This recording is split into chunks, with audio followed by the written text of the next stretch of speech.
किसी गांव में रश्मि नाम की एक लड़की रहती थी। रश्मि काफी समझदार थी और उसकी अक्ल की मिसालें पूरे गांव में दी जाती थीं। उसके पिता एक किसान थे और माँ घर पर रहकर घर के ही काम संभाला करती थी। जब भी अक्सर वो अपने बारे में गांव के लोगों से सुना करती तो बहुत खुश होती। अरे अपनी रश्मि तो बहुत समझदार है। ये अपने विक्रम की तरह ही अपने खानदान का और गांव का नाम रोशन करेगी। ये बात सुनकर रश्मि खुश तो हो जाती, लेकिन वो यही नहीं जानती थी कि आखिर विक्रम है कौन। वो घर जाकर अपनी माँ से कहती है, माँ, मुझे आपसे कुछ पूछना है। हाँ बेटी, पूछो। माँ, सब गांव वाले कहते हैं कि मैं विक्रम जैसी हूँ, विक्रम की तरह गांव का नाम रोशन करूंगी। आखिर ये विक्रम कौन है? हाँ बेटी, मैं जानती थी कि सब लोग तुझे विक्रम का नाम लेकर तो कहते हैं, लेकिन तू तो ये जानती ही नहीं कि विक्रम कौन है। तो चल आज तुझे बताती हूँ। विक्रम हमारे ही गांव का एक बच्चा था जो बहुत समझदार था। छोटी सी उम्र में ही उसका दिमाग बहुत काम करता था। बड़े बड़ों की अकल भी दंग रह जाती थी, लेकिन ऊपर वाले ने उसे इतनी अकल देकर उससे बहुत कुछ छीन भी लिया था। बचपन में ही उसके माँ बाप गुजर गए और मंदिर के पंडित जी ने उसे पाला पोसा। जल्द ही वो भी दुनिया से रुखसत हो गए, तो बेचारा विक्रम अकेला रह गया।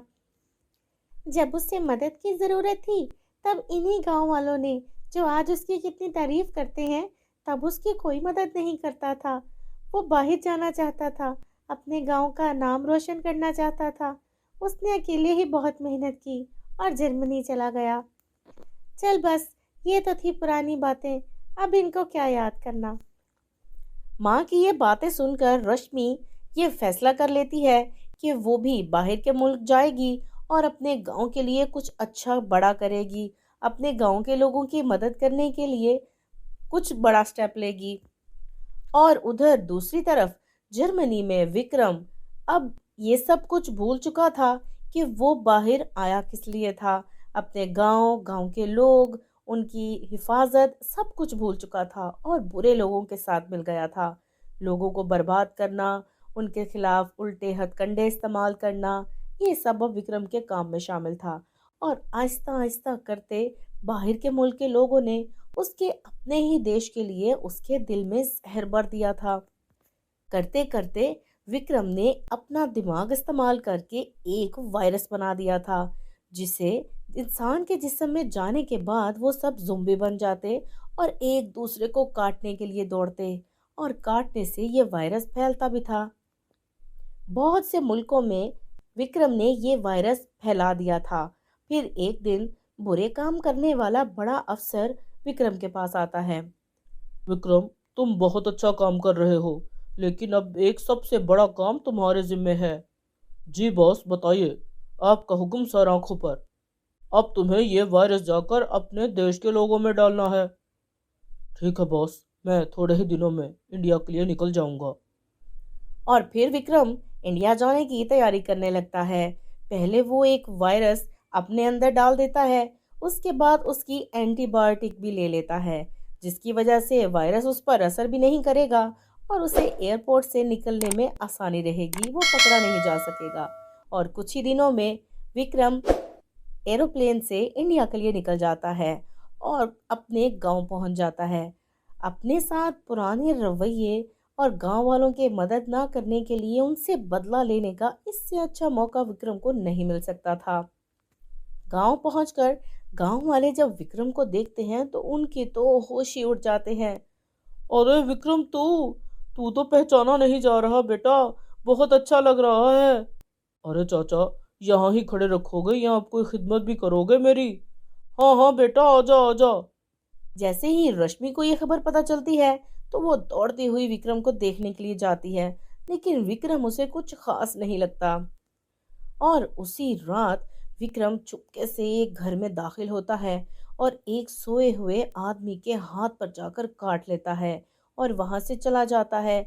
सुबह उठकर जब वो आदमी अपने हाथ पर कांटे का निशान देखता है तो उसे लगता है शायद किसी कीड़े ने उसे काट लिया है। वो उसे नजरअंदाज कर देता है, लेकिन कुछ ही देर में वो आदमी ज़ॉम्बी बन जाता है और अपने ही घर वालों को काटने के लिए दौड़ता है। उसके घर वाले डर कर गांव के चौधरी साहब के पास भाग जाते हैं। चौधरी साहब सारी बात सुनने के बाद कोई हल नहीं निकाल पाते और उनके पास विक्रम के अलावा अब कोई हल नहीं था। लेकिन विक्रम कहाँ से मिलता? विक्रम पूरे गांव में कहीं नहीं था। चौधरी साहब को थोड़ा सा शक हो गया। उन्होंने गांव से बाहर निकलने वाले सारे रास्ते बंद करा दिए।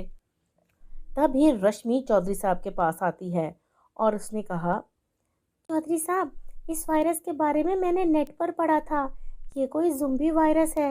ये काटने से फैलता है। अरे बेटा, इसका कोई इलाज भी तो होगा।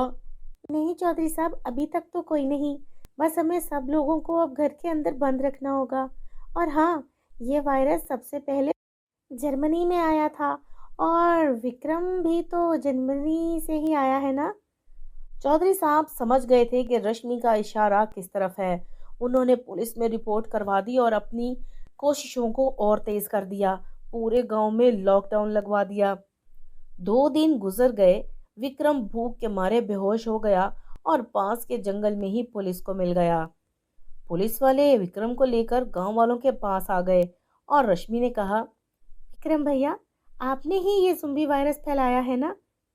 तो आप खुद इससे कैसे बचे हुए हैं? इसका एंटीबायोटिक कैसे बनता है, बताएं जल्दी से। और विक्रम बेचारा मजबूर होकर उनको एंटीवायरस बनाने का तरीका बता देता है और नज़दीकी हॉस्पिटल से एंटीबायोटिक तैयार करवा ली जाती है।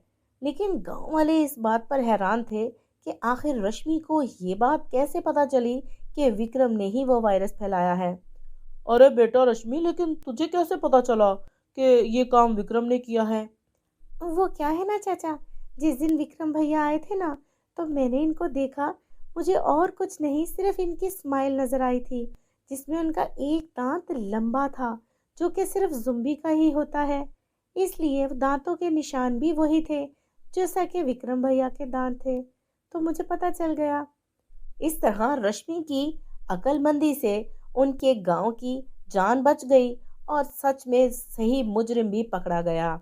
तो मेरे प्यारे दोस्तों, कैसी लगी आपको कहानी और आपने इस कहानी से क्या सबक सीखा? हमारे साथ शेयर ज़रूर कीजिएगा।